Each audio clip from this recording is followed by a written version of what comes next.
Ja, jaz sem takrat izvedel, da bi moral biti že, zdaj sem star 55 let in pol, da bi že 55 let moral biti pod zemljo, ne, mrtev nekje v nekem odpadu, raztrgan, ne.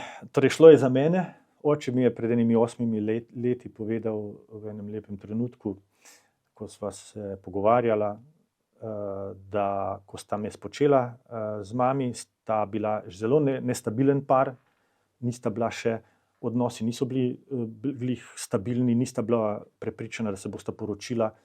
Oče ni imel materialno vprašanja rešena, mama je sicer imela službe, ampak on še ni.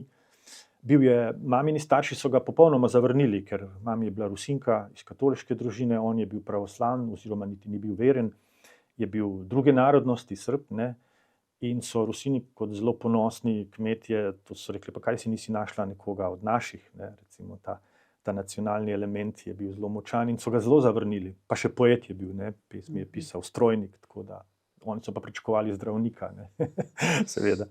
To je bila njihova napaka in tudi torej ena velika negotovost, in ko je mami zanosila, čeprav sta se imela zelo rada, nista pa bila pripravljena za otroka, torej za mene sprejeti, in sta se odločila za splav in sta že menda rezervirala termin.